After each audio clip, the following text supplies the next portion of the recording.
Assalamualaikum warahmatullahi wabarakatuh. Perkenalkan, nama saya Irdina Putri Humaira dengan NPM 2310303173.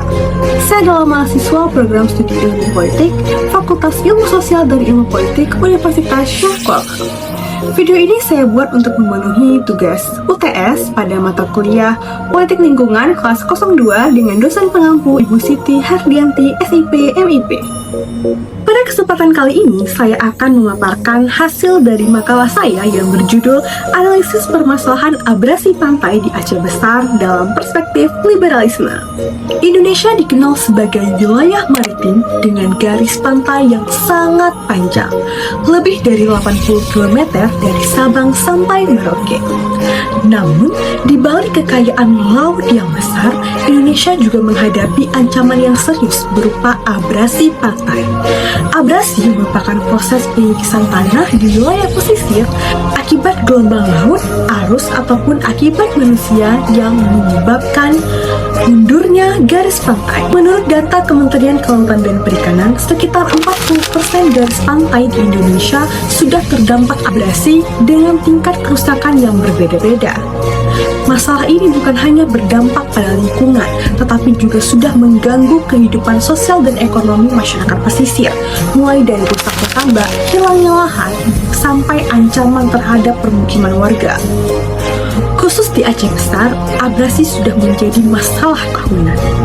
Setiap musim angin barat datang dari Samudra Hindia, gelombang besar sering menghantam pantai-pantai seperti Bunga, Pulau, dan juga Lekung.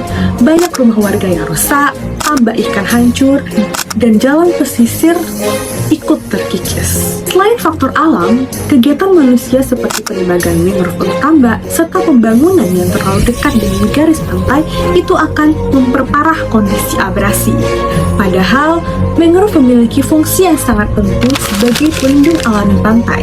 Akar mangrove menahan ombak, memperkuat tanah, dan menjadi habitat bagi biota laut. Ketika hutan mangrove ini ditebang, maka daya tahan pantai pun akan melemah dan abrasi jadi semakin cepat. Fenomena ini telah menimbulkan banyak sekali dampak serius, salah satunya masyarakat kehilangan mata pencaharian dan harus menanggung biaya perbaikan rumah yang rusak akibat terjangan ombak. Dalam menganalisis permasalahan ini, saya menggunakan teori liberalisme. Teori ini merupakan salah satu teori utama dalam hubungan internasional diperkuat oleh pemikiran Robert Keohane dan Joseph Nye melalui bukunya Power and Interdependence 1977. Teori ini menjelaskan konsep kompleks interdependence atau ketergantungan kompleks, yang berarti bahwa dalam dunia modern semua pihak, baik itu negara, masyarakat, maupun lembaga dan pemerintah itu saling bergantung satu sama lain. Dari perspektif liberalisme, abrasi pantai di Aceh Besar ini merupakan isu bersama yang menuntut kolaborasi lintas sektor. Masalah ini bukan hanya tanggung jawab pemerintah, tapi juga masyarakat, akademisi, lembaga, swadaya masyarakat, dan juga aparat keamanan. Pemerintah daerah berperan menyusun kebijakan dan mengarahkan program pesisir seperti penanaman mangrove dan juga pembangunan tanggul. Sementara itu, masyarakat pesisir menjadi pihak yang paling terdampak sekaligus yang paling penting dalam menjaga ekosistem pantai. Selain itu, para pelajar seperti mahasiswa Universitas Syahkuala juga ikut berperan dalam kegiatan penanaman mangrove dan juga edukasi lingkungan.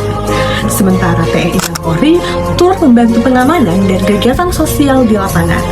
Kemudian, lembaga lingkungan seperti Walhi Aceh dan juga BRGN membantu dalam advokasi, pemantauan, dan juga rehabilitasi mangrove.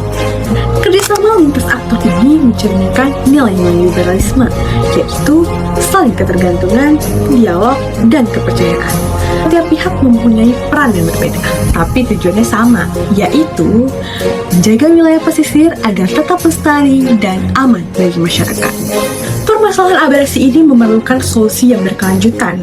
Secara nasional, pemerintah telah menetapkan Undang-Undang Nomor 27 Tahun 2007 yang telah diperbarui dengan Undang-Undang Nomor 1 Tahun 2014 tentang pengelolaan wilayah pesisir dan pulau-pulau kecil.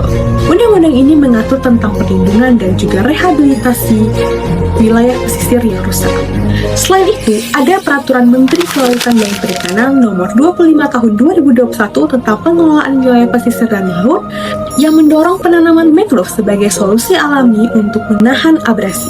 Di tingkat daerah, pemerintah Aceh Besar mengeluarkan Peraturan Bupati Nomor 23 Tahun 2021 yaitu tentang perlindungan dan rehabilitasi wilayah pesisir. Melalui aturan ini, pemerintah bekerjasama dengan lembaga seperti Walhi dan juga BRGM dalam program penanaman mangrove dan juga edukasi masyarakat. Namun, penerapan kebijakan tersebut masih menghadapi beberapa kendala, seperti kurangnya anggaran, lemahnya koordinasi, dan rendahnya kesadaran masyarakat. Oleh karena itu, perlu adanya pendekatan kolaboratif yang lebih kuat agar kebijakan ini tidak hanya menjadi sebatas program, tapi benar-benar berdampak nyata di lapangan. Beberapa hal yang bisa direkomendasikan antara lain, pertama, memperkuat koordinasi lintas sektor antara pemerintah, akademisi, dan organisasi lingkungan. Kedua, meningkatkan edukasi kepada masyarakat pesisir agar lebih sadar terhadap pentingnya menjaga mangrove. Dan ketiga, memastikan keberlanjutan program penanaman mangrove dengan pengawasan dan perawatan secara berkala. Dengan langkah-langkah tersebut, kerjasama antar aktor bisa berjalan lebih efektif. Dari analisis ini dapat disimpulkan bahwa abrasi pantai di Aceh Besar merupakan permasalahan yang kompleks dan membutuhkan kerjasama semua pihak. Melalui perspektif liberalisme, dapat kita lihat bahwa kolaborasi antar aktor menjadi kunci utama dalam menjaga lingkungan. Pemerintah, masyarakat, dan lembaga lingkungan harus terus bersinergi agar wilayah pesisir Aceh Besar tetap terlindungi dan memberikan manfaat bagi generasi yang akan mendatang. Terima kasih banyak kepada semua teman-teman yang sudah menonton video ini.